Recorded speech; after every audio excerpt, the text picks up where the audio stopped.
고린도전서 11장 1절에서 16절까지입니다. 네, 다 찾으신 줄 알고 우리 한 절씩 나누어서 읽도록 하겠습니다. 제가 먼저 읽겠습니다. 내가 그리스도를 본받는 자가 된 것 같이 너희는 나를 본받는 자가 되라. 너희가 모든 일에 나를 기억하고 또 내가 너희에게 전하여 준 대로 그 전통을 너희가 지킴으로 너희를 칭찬하노라. 그러나 나는 너희가 알기를 원하노니 각 남자의 머리는 그리스도요 여자의 머리는 남자요 그리스도의 머리는 하나님이시라. 우린 남자로서 머리에 무엇을 쓰고 기도나 예언을 하는 자는 그 머리를 욕되게 하는 것이요, 무릇 여자로서 머리에 쓴 것을 벗고 기도나 예언을 하는 자는 그 머리를 욕되게 하는 것이니 이는 머리를 민 것과 다름이 없습니다. 만일 여자가 머리를 가리지 않거든 깎을 것이요, 만일 깎거나 미는 것이 여자에게 부끄러움이 되거든 가릴지니라. 남자는 하나님의 형상과 영광이니 그 머리를 마땅히 가리지 않거니와 여자는 남자의 영광이니라. 남자가 여자에게서 나는 것이 아니요 여자가 남자에게서 났으며 또 남자가 여자를 위하여 지음을 받지 아니하고 여자가 남자를 위하여 지음을 받은 것이니 그러므로 여자는 천사들로 말미암아 권세 아래에 있는 표를 그 머리 위에 둘지니라. 그러나 주 안에는 남자 없이 여자만 있지 않고 여자 없이 남자만 있지 아니하니라. 이는 여자가 남자에게서 난 것 같이 남자도 여자로 말미암아 났습니다. 그리고 모든 것은 하나님에게서 났느니라.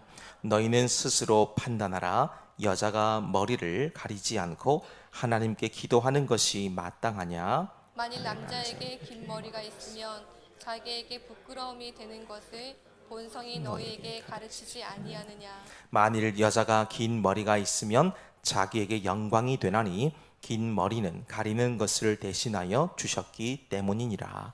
논증하려는 생각을 가진 자가 있을지라도 우리에게나 하나님의 모든 교회에는 이런 관례가 없느니라. 아멘.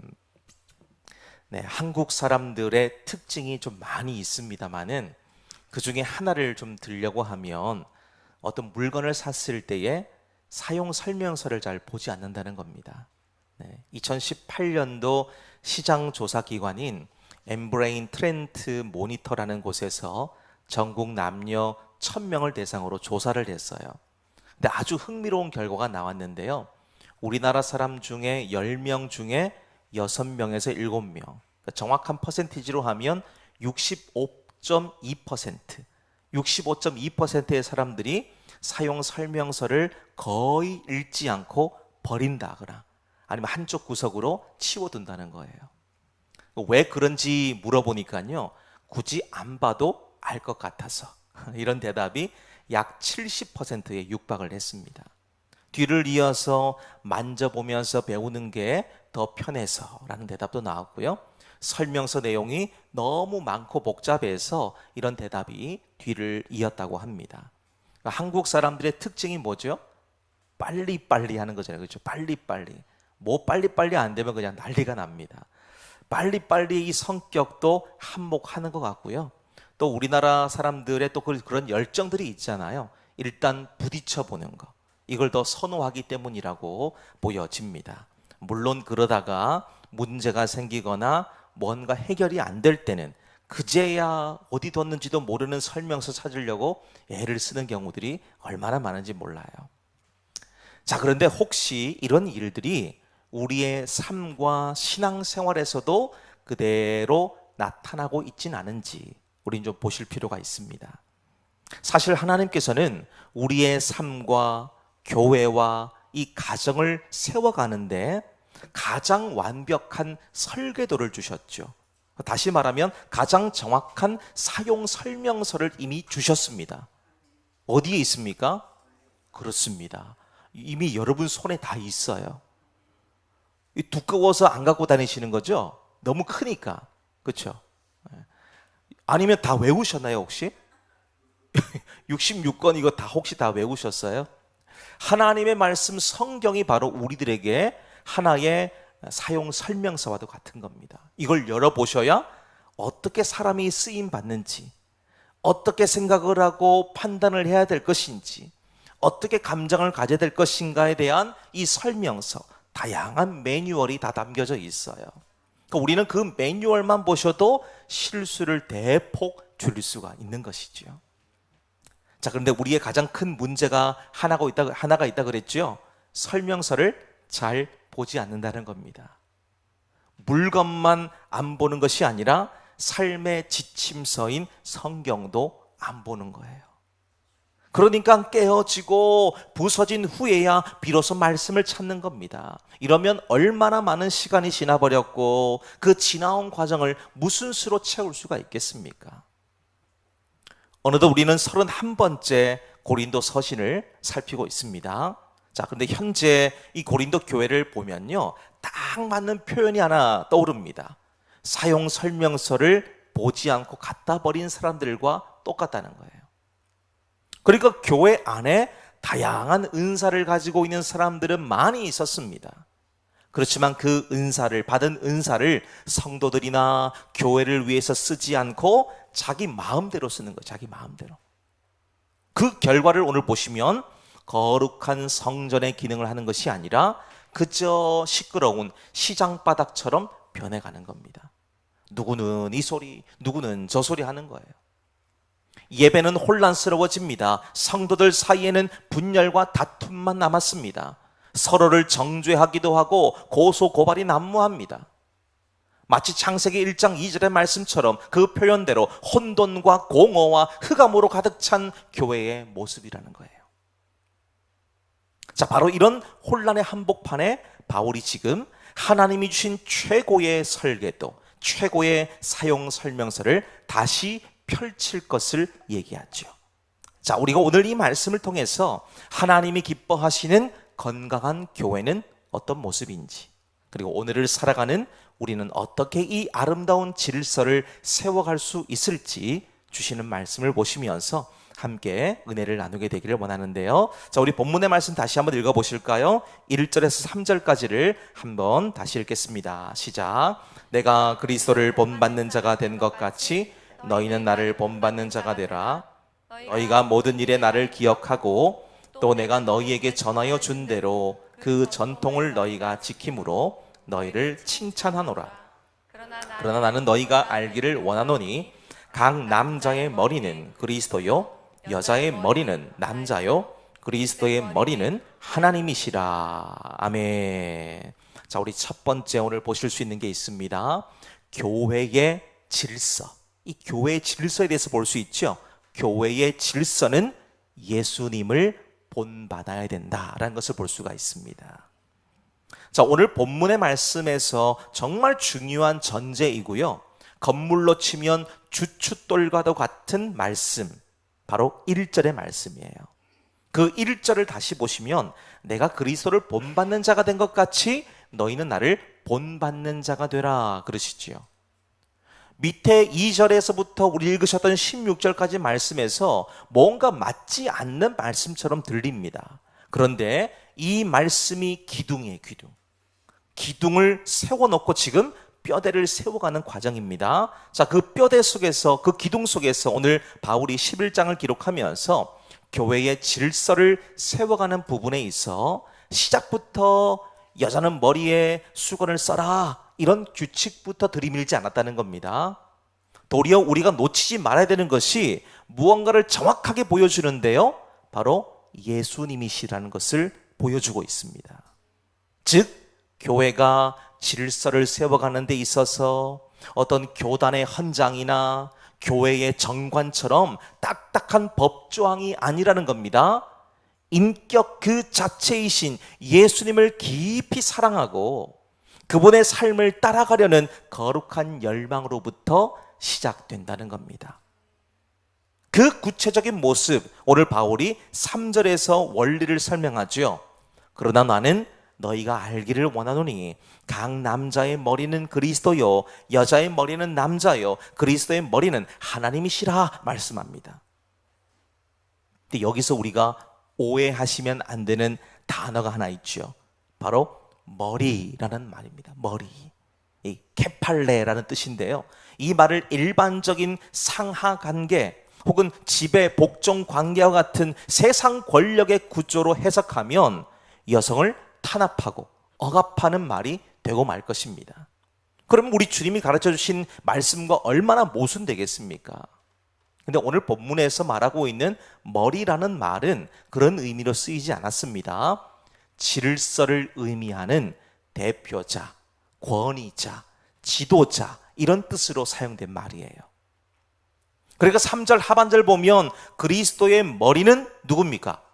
하나님이시라 이렇게 표현하죠. 하나님이시라. 세상적 해석으로 머리를 해석하면 예수님은 하나님보다 열등하다 이렇게 해석할 수 있잖아요. 맞습니까? 맞다 그러시면 큰일 납니다. 틀렸어요. 그렇죠? 예수님은 하나님보다 열등하신 분이 아니라 그분과 동등하시지요. 하나님 자신이십니다. 다만 구원의 사역을 위해서 아들이신 예수님께서 기꺼이 아버지의 권위 아래 자기를 두신 거예요. 그리고 십자가에 죽기까지 복종하셨다는 겁니다. 이건 굴종적인 것이 아닙니다. 사랑 안에서 이루시는 영광스러운 순종이에요. 영광스러운. 자, 그러니까 해석 하나 잘못하게 되면 그 의미와 뜻이 완전히 달라져 버리는 것을 우린 볼 수 있습니다. 머리라고 말하는 것이 어찌 보면은 우리가 해석을 잘못하게 되면 오해의 소지를 불러일으킬 수 있는 그런 뜻으로 해석할 수밖에 없지요. 근데 그게 아니다라고 하는 것을 지금 말씀드렸습니다. 자, 그런 의미에서 오늘 본문의 말씀을 다시 한번 보십시오. 지금 남편과 아내, 남자와 여자 서로를 지배하고 억누르는 관계가 아니라는 겁니다. 그리스도께서 교회를 사랑하시고 교회가 그리스도께 순종하듯이 사랑과 존중 안에서 서로의 역할을 감당하는 질서 있는 관계가 남자와 여자예요. 즉 너무도 고귀하고 사랑스럽고 온전한 관계라는 의미라는 겁니다. 그러니까 우리 옛날 유교식으로 남자는 하늘이지 여자는 땅이야 이런 말씀하시면 정말 곤란합니다. 그런 어떤 어리석은 표현과 말씀을 하시면 안 된다는 거예요. 지금 성경이 그 얘기를 하고 있는 게 아니라는 것이죠. 우리는 예수님이 하나님 아버지께 보이신 순종의 질서를 따라가야 된다는 거예요. 순종의 질서. 그분은 하나님이시지만 하나님과 동등되게 여기지 않으셨습니다. 자기를 비워서 종의 형체를 가지셨다라고 말씀해요.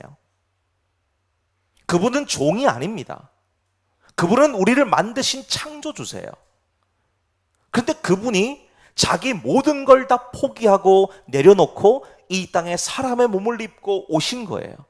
뭘 위해 오셨을까요? 뭐 하시려고 오셨을까요? 저와 여러분을 살리시려고.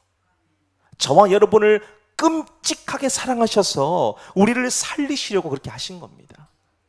자기의 모든 걸 다 포기하신 거예요. 우리는 하나 이거 포기하는 것만 해도 얼마나 많은 말들을 합니까? 나 이거 포기하면 큰일 나. 나 이거 포기하면 죽어. 그런 말씀 많이 하시잖아요. 근데 우리 주님은요, 모든 걸 다 내려놓으셨어요. 모든 거. 그것도 모자라서 십자가에 달려 죽기까지 아버지 하나님의 말씀에 순복하셨다는 겁니다. 아니, 피할 수도 있지 않습니까? 대리인 내세워서 대신 죽게 할 수도 있지 않습니까? 그렇지만 우리 예수님께서는 이 모든 것을 직접 하셨어요. 직접. 그것이 하나님 아버지의 뜻이었고요. 깨어져 버린 하나님과의 관계 질서를 완벽하게 바로잡을 수 있는 유일한 길이었기 때문에 그렇게 하신 겁니다. 이것이 교회를 세우신 아버지 하나님의 질서라는 거예요.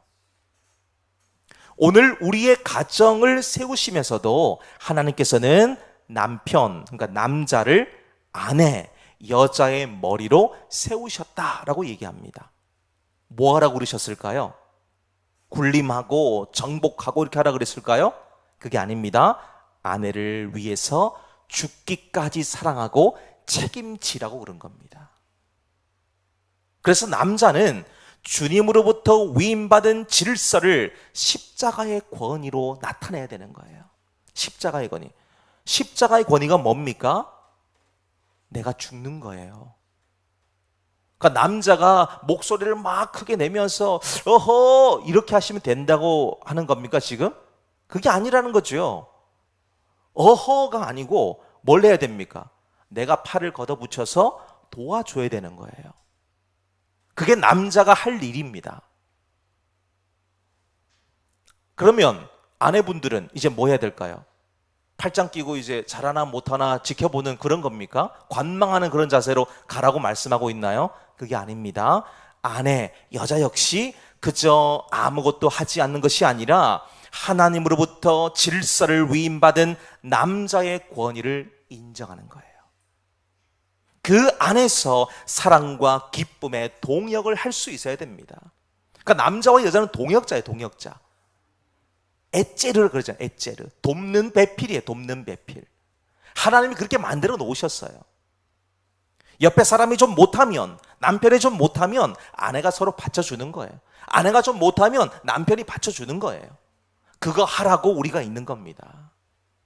그러니까 남자의 갈비뼈 하나를 취해서 여자를 만드신 본질적인 하나님의 마음, 그 관계의 질서를 우리가 온전하게 만들어 가야 된다는 것이죠. 이게 오늘 본문의 말씀에서 보여지고 있는 그런 관계임을 분명 볼 수가 있죠. 두 번째 보실까요? 4절에서 7절을 한번 다시 읽겠습니다. 시작. 무릇 남자로서 머리에 무엇을 쓰고 기도나 예언을 하는 자는 그 머리를 욕되게 하는 것이요, 무릇 여자로서 머리에 쓴 것을 벗고 기도나 예언을 하는 자는 그 머리를 욕되게 하는 것이니 이는 머리를 민 것과 다름이 없음이라. 만일 여자가 머리를 가리지 않거든 깎을 것이요, 만일 깎거나 미는 것이 여자에게 부끄러움이 되거든 가릴지니라. 남자는 하나님의 형상과 영광이니 그 머리를 마땅히 가리지 않거니와 여자는 남자의 영광이니라. 아멘. 자, 두 번째는 무엇입니까? 교회 질서는 덕스러움이 있어야 된다라고 하는 것을 보실 수가 있습니다. 자, 지금 고린도 교회의 문제가 뭔지를 기록하고 있지요. 바로 여성이 예배를 드릴 때에 머리에다가 무언가를 써야 되느냐 말아야 되느냐, 이 문제가 지금 있는 거예요. 그러니까 오늘날의 시선에서 보게 되면 좀 낯설죠. 이질감이 있는 그런 말씀이라고 볼 수가 있습니다. 지금 여러분들이 예배드리러 나오셨을 때에 여성분들이 머리에 뭘 쓰고 오셨나요? 그러지 않습니다. 그러지 않아요. 무언가를 사용하지 않습니다. 그러니까 이 말씀을 우리가 좀 이해하시려면 시대적인 특징과 배경을 좀 아실 필요가 있어요. 당시의 로마 문화에서 여성이 공적인 장소에 나갈 때에 머리에 수건을 쓰는 것은 정숙한 여인이다, 남편을 존중하고 사회적인 지위가 있다, 이걸 나타내기 위한 의도로 머리에 수건을 썼어요. 근데 이게 고린도에서 넘어오게 되니까, 고린도 지역에 오게 되니까 여성의 신분을 나타내기 위한 의도로 사용됐습니다. 당시 고린도는 이미 여러 차례 설명을 드렸다시피 도시 자체가 거대한 우상 문화로 뒤덮여 있었잖아요. 곳곳에 신전들이 많이 세워져 있었습니다. 자, 신전이 많다는 것은 뭘 의미합니까? 그 안에서 일어나는 성적인 타락들도 많았다는 거예요. 그러니까 고린도라는 지역은요, 정말 말 그대로 상상 초월의 도시였다는 겁니다. 얼마나 음란하고 퇴폐적이고 우상이 판치는 그런 도시인지 모릅니다. 자, 그런데 이런 고린도에서 여성이 공적인 자리에 가면서 머리를 그냥 다 풀어헤치거나 가리지 않는 행위는 뭘 나타내느냐? 나는 부도덕한 사람입니다. 성적으로 자유한 여인입니다. 나는 창녀입니다. 이런 오해를 불러일으킬 만한 모습이었다는 거예요. 그러니까 이런 다양한 문화가 혼재된 고린도에서 더욱이 예수 믿는 여성으로서 가지게 되는 이 스타일, 단순히 개인적인 취향 문제를 넘어서는 거죠. 어떤 겁니까? 한 여자의 정체성의 정체성. 그리고 도덕성을 드러내는 도구였다고 볼 수가 있습니다. 그럼 정리를 한번 해보면 여성이 수건을 사용해서 머리를 가리는 이 행위는 단순한 어떤 의미를 넘어서서 여성의 정체성과 위치를 정확하게 보여주는 것이다 라고 볼 수 있는 것이지요. 그래서 대부분의 여인들이 예배를 드리러 나올 때에 머리에 수건을 쓰고 나왔다는 거예요. 머리를 가린다는 겁니다. 나는 거룩하고 참신한 여인이다. 나는 주님을 사랑하는 여인이다. 이걸 보여주는 겁니다. 자, 이것은 공적인 덕을 세우는 행위죠. 덕. 앞서 우리 10장에서 보셨지만 우상에게 우상에게 바쳐진 제물을 먹을 수 있는 자유가 분명히 있습니다.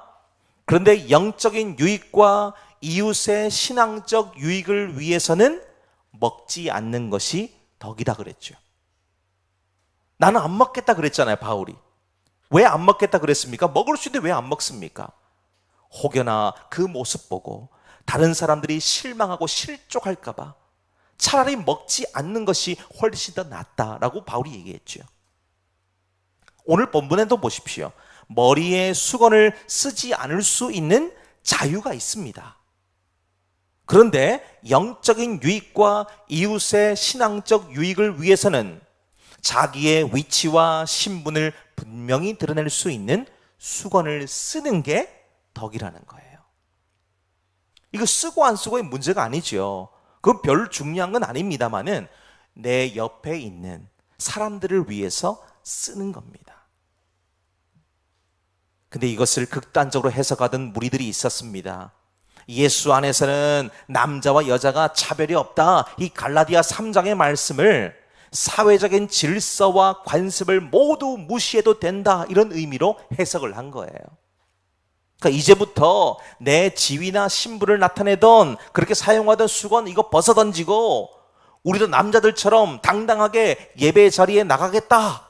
그런 말을 하는 겁니다. 신학적으로는 그 말이 맞죠. 우린 주님으로부터 모든 것을 다 자유케 될 수 있는 은혜를 받은 사람들이거든요. 수건 안 써도 괜찮아요. 문제 없습니다. 그렇지만 신학적으로 옳고 그르고의 문제보다 그 행동이 가지고 올 엄청난 파급력, 이걸 생각한다면 하루아침에 관습을 뜯어 고친다고 하는 것은 엄청난 희생과 불필요한 오해를 다 뚫고 가야 되는 거예요. 그 얼마나 정말 힘든 그런 일이겠습니까? 특히나 그런 여인들이 교회 안에 많다고 생각해 보십시오. 사람들이 교회를 뭐라 생각하겠습니까? 거 봐라. 저기 교회도 사람들 많이 모이는 거 보니까 우리처럼 이렇게 음란하고 음행이 많은 곳이구나. 그런 생각할 수 있다는 거예요. 그러니까 바울이 뭐라 말합니까? 지금 고린도 교회 성도들에게 묻습니다. 당신들의 자유와 권리를 주장하는 것이 과연 공동체에 덕을 세우고 질서를 지키고 하나님께 영광이 되고 있는가? 이거 묻고 있는 거예요, 지금. 이 질문을 여러분들에게 스스로에게 한번 해보시기를 바랍니다. 내가 가지고 있는 자유와 권리를 주장하는 것, 과연 우리 더 세움 공동체에 덕을 세우고 질서를 지키고 하나님께 영광이 되는가? 이걸 물어보셔서 답이 나오면 그렇게 하시면 돼요. 그런데 만약에 그렇게 했는데 어떤 문제가 생겼다. 그럼 어떻게 될까요? 하지 않는 게 옳다는 겁니다. 하지 않는 게 옳아요. 시대적인 교훈도 우리가 잡을 수 있죠. 오늘날에도 공동체를 어지럽게 하고 다른 사람들에게 상처를 주는 행위 해서는 안 되지요. 나의 언행과 행동과 이 솔직하다 못해 도드라지는 개인적인 의견들로 인해서 충돌이 일어나고 갈등이 생겨나게 되면 공동체가 어떻게 되겠습니까? 하나 될 수 없죠. 깨어지는 겁니다. 무너지는 거예요. 공동체를 세우는 것은 정말 어려운데 무너뜨리는 것은 5분도 안 걸려요. 30년, 40년, 50년 교회를 지켜내고 정말 온 힘과 마음과 정성을 다해서 교회를 세웠는데 이거를 분란과 분열이 찾아와서 교회를 완전히 무너지게 만드는 것은 일도 아니라는 겁니다. 질서를 무너뜨리는 행위들이 우리 안에도 잠재해 있다는 거예요. 그러니까 우리가 이것을 분명하게 분석해내지 않고 내가 내 속에서부터 이것을 온전하게 발견해내지 못하면은 무엇이 문제인지도 모른 채 그냥 무너지는 거예요. 우린 덕을 세우며 교회를 교회되게, 예배를 예배되게 만들어 가야 되는 청지기들입니다. 청지기. 하나님 나라의 온전한 백성이라는 것을 절대로 잊어버리시면 안 됩니다. 그리고 세 번째, 우리 11절 12절의 말씀을 함께 읽겠습니다. 시작. 그러나 주 안에는 남자 없이 여자만 있지 않고 여자 없이 남자만 있지 아니하니라. 이는 여자가 남자에게서 난 것 같이 남자도 여자로 말미암아 났습니다. 그리고 모든 것은 하나님에게서 났느니라. 아멘. 자, 세 번째는 무엇입니까? 교회 질서는 서로를 의존함으로 생긴다는 겁니다. 서로를 의존함으로. 자, 지금 이 말씀이야말로 질서를 세워가는 교회 공동체가 어떠해야 되는지를 분명하게 보여주는 대목이라고 볼 수가 있습니다. 자, 우리 앞서도 보셨지만 세상의 질서는 철저한 힘의 논리로 작동합니다. 힘의 논리. 지금 뉴스를 보셔서 다 아시겠지만 미국이 온 세계를 상대로 해서 지금 관세 전쟁하고 있잖아요. 이거 왜 그렇게 할 수 있습니까? 그들의 힘이 너무 막강하거든요. 미국하고 무역을 하지 않으면 경제가 돌아가지가 않기 때문에 그렇습니다. 만약 근데 힘이 없는 나라가 미국처럼 관세를 가지고 세계를 상대로 선전선동해 보세요. 국제적인 왕따가 됩니다. 누구도 그 나라하고 무역 거래를 안 하는 거죠. 그럼 그 나라 망하는 겁니다. 자, 오늘 본문의 말씀 대해서 보세요. 반전의 접속사라가 나옵니다. 그러나 이 그러나라는 말을 좀 주목해 보십시오. 세상의 질서는 힘의 논리를 따르지만 주님의 교회 안에서는 서로가 없이는 온전해질 수 없는 상호 보완적이라는 거죠. 상호 의존적이라는 겁니다. 그러니까 우리 한 사람 한 사람이 얼마나 고귀한 존재라는 것을 절대 잊어버리시면 안 됩니다. 내가 무슨 쓸모가 있을까? 내가 뭐 할 수 있을까? 나는 힘도 없고 가진 것도 별로 없고 건강하지도 못하고 뭐 이런 얘기를 막 하시거든요. 근데 그게 아니라는 겁니다. 그게 아니라는 거예요. 우리는 서로를 향해서 기도해 줄 수 있는 중보의 사람들이잖아요. 서로의 필요를 채울 수 있는 그런 사랑의 관계들입니다. 아담의 갈비뼈를 통해서 하와가 나왔습니다만 그 이후의 모든 남자는 여자의 몸을 통해서 태어나는 거예요. 그러니까 누가 누구보다 우월하다라고 말할 수 있습니까? 아무도 그럴 사람 없어요. 결국에는 남자와 여자든 그 근원은 모두 하나님이시라는 거예요. 오늘 본문에 나오잖아요. 그 근본, 머리끝은 뭡니까? 하나님이시죠, 하나님. 이렇듯 하나님의 질서에는 신비로움이 있습니다. 오케스트라가 연주하는 것을 가만히 한번 보세요. 우리가 겉으로 볼 때는 어울리는 것 하나도 없죠. 악기들이 정말 말도 안 되게 어울리지 않습니다. 소리도 그냥 딱 보고 있으면 이게 소리가 어울릴까? 그럴 정도로 하나도 뭔가 맞지가 않는 것 같아요. 그런 악기들이 질비합니다. 바이올린, 첼로, 트럼펫, 팀파니, 심벌즈 이런 거 보세요. 다 소리도 다르고 역할도 다릅니다. 그런데 유능한 지휘자가 있으면요, 각자가 가지고 있는 고유하며 특성 있는 소리가 한데 어우러지는 거예요. 이걸 우리가 하모니라 그러죠. 하모니가 나는 거예요. 그러면요, 여러분, 이 악기의 연주 많으면 많을수록 그 전율은 더하는데요, 이 음악을 듣고 있으면요, 그냥 여기서 그냥 아드레날린이 막 분출되는 거예요. 폭발하는 겁니다. 마음에 있는 그냥 감동이 막 밀려 올라오는 거예요. 주체가 안 되는 겁니다. 그게 뭐죠? 하모니를 이룰 때 나오는 능력이죠. 그게 바로 우리 속에서 환희로 나타납니다. 환희, 기쁨이죠, 기쁨. 우리에게 뭐가 기쁨이 있을까? 뭐가 기쁠까? 라고 생각해 보면 별로 답은 나오지 않습니다. 세상 것으로 뭘 답을 얻겠습니까? 뭐가 즐겁습니까? 여러분들이 이 땅을 살아가시는 가운데에서, 지금 현재를 살아가시는 가운데에서 뭐가 여러분들을 즐겁게 만들고 있습니까? 뭐가 즐거우신가요? 드라마요? 아니면 돈을 버시는 거요? 친구를 만나는 거요? 놀러 다니시는 거요? 예, 물론 그런 것도 즐거울 수 있어요. 그런데 그 즐거움이 오래 간다면 참 좋겠는데 그거 얼마 못 갑니다. 얼마 못 가요. 근데 하나님이 주시는 기쁨은 어떨까요? 이 기쁨을 맛본 사람은 그 기쁨을 다시 얻기 위해서 노력하는 거예요. 이 얼마나 황홀한지 모릅니다. 이 기쁨을 찾기 위해서 하나님의 말씀을 뒤적이는 거예요. 하나님, 오늘도 내 속에서 어떤 말씀으로 나에게 응답해 주실 것입니까? 오늘도 나에게 어떤 기쁨을 주실 것입니까? 이거 찾는 겁니다. 마치 목마른 사슴이 샘물을 찾아서 다니듯이 하나님 말씀 속으로 들어가는 거예요. 말씀 속으로. 그럼 하나님의 말씀이 나를 이끌어가는 겁니다.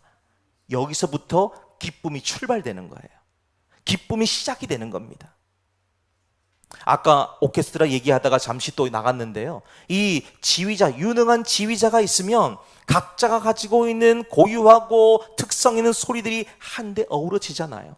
그러면 모든 악기가 조화를 이루어서 하늘의 소리를 낸다는 겁니다. 교회도 마찬가지죠. 교회도. 목회자와 성도님들, 남성과 여성, 기성세대들과 우리 다음 세대가 각자 다른 은사와 역할을 다 가지고 있습니다. 이 다름을 가지고 서로 경쟁하고 다투는 것이 아니라 뭐 해야 될까요? 예수님이라고 하는 유일한 지휘자 아래에서 서로의 소리에 귀를 기울이는 거예요. 서로를 존중하고 세워주는 겁니다. 그럴 때 교회는요, 세상이 흉내낼 수 없는 가장 아름다운 음악을 연주하는 공동체가 된다는 겁니다.